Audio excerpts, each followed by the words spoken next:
Welcome to the inaugural edition of this season's Valpo basketball preview, brought to you by the South Shore Convention Visitors Authority, along with head coach Bryce Drew. This is Todd Eichow. Exciting times, the start of the season, and Coach, you look ahead to this season, and it's a good mix of some veterans and some youth, and a lot of guys who are getting playing time, and a lot of guys right now fighting for more playing time, and I know you're excited to start the year. Very excited. You know, it's hard to believe it's already upon us. A few days we'll be opening it up here at the Arc in front of our home fans, and had a great off season, had a great fall, and now hopefully we can put some pieces together as far as chemistry, getting a quick experience, and hopefully give us some success in this early season. Let's talk about what you'll need to do. You start off at, I guess you had some bad news a month ago. You lose Lexus Williams. Okay, so what does that mean? On paper, it would seem like that means Keith Carter is going to have a lot of pressure on him to do a lot of things. The point guard in college basketball, maybe the most important position of all. How important is Keith Carter this year? You know, kind of a couple trains of thought. First, when Lexus goes down, you know, devastating for our team, devastating for him. He had a tremendous summer and was ready to go this fall. On the other side, it's a great opportunity for other players on our team to step up, to have more minutes, more of a leadership role. And Keith Carter, like you mentioned, is the one player who could directly benefit, you know, a lot with minutes and leadership for our team. Okay, and from what I've seen in practice, he has shot the ball very well. He didn't shoot the ball well in the exhibition game against Grand Valley State. I think we can expect him to shoot the ball well throughout this season, right? You know, he'll need to. He has shot it well, like you had mentioned, all in the summer and the preseason, except for the game. So hopefully he'll start shooting it better this week when we start real games. But more importantly, you know, he did a really good job getting us into offense, and that's going to be a key at his position to be able to get us into offense and really defend, you know, his position on the other end of the floor. There's a lot of newcomers who are going to play, and who plays the major minutes among the newcomers maybe will be determined as the year goes on of who's playing well. I think one newcomer that not many people talked about, maybe played the best on Friday, and David Scara. How much do you expect from him this year? You know, 14 minutes, had 9 points, 8 rebounds, did a tremendous job being aggressive and getting his hands on basketball to help our team.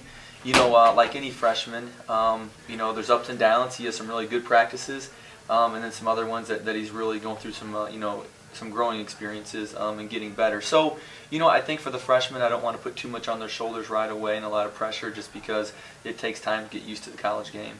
One guy who didn't need much time getting used to the college game was Alec Peters. He's a sophomore now. He's a preseason all-conference player. No reason to think he's not going to have a big year for you. You know, he was a special freshman. He came in, you know, excellent player. You know, he's excellent in the classroom. He's a great leader, great high character. And so I think his process of developing was a little quicker as a freshman. And, you know, he was, as you know, a big part of our team last year. And this year he's you know, a big role. We're running a lot of things through him.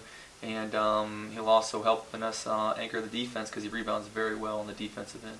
One big question people are asking is how much can Victor Nickerson play?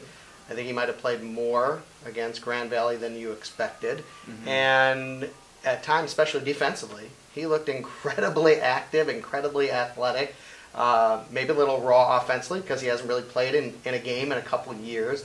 But he can give you some offense, and it looks like he's going to give you minutes this year for sure. I wish Valpo fans could have seen him when he was completely healthy, how active he was and different things he could do. You know, he's only played, you know, live 5-on-5 3 times since last November, and for no more than 25 minutes combined. And so he's going to keep getting better and better. You know, how much he gets back is yet to be determined, but his energy and his passion for the game definitely ignites our team. But does it look like he'll be in the rotation from the start of the season? You know, it's all depending on his health. You know, we have practice this week. We'll see how he does, if we can progress. But it's going to be touch and go for a while with him, probably not knowing, you know, even when the game starts, you know, not knowing if or how long he'll be able to play that game. East Tennessee State on Friday night. One thing we know is they took care of you pretty well a year ago. You guys made a run at them in the second half, but they came out on all cylinders. I think they hit 10 threes, and obviously you guys will need to play better than you played against them a year ago. What do you expect from this team? You know, they're extremely fast. They shoot the ball very well. They shoot a lot of threes, and they use their defense to ignite their offense to get out and get open three-pointers in transition. So, we have our work cut out for us. Obviously, they beat us down there last year, and I'm sure our guys will remember part of that game. And even though we're a different team, still the guys that play, you don't like losing. So hopefully that'll be extra motivation this week for practice. You talked about them wanting to get up and down the court. No reason to think your team, with the athleticism you've come to the table with this season, won't play the same way. We'll push it when we can, and so you could see a lot of points scored on Friday. But also, we only had 60 to 52 against Grand Valley, so I think the staple for this team is going to be defense, and we're going to do our best to make things difficult on the defensive end. It's going to be a fun season. Good luck. Thanks, Todd. For head coach Bryce Drew, this is Todd Eichow. Thanks for joining us this week on Valpo Basketball Preview, brought to you by the South Shore Convention and Visitors Authority.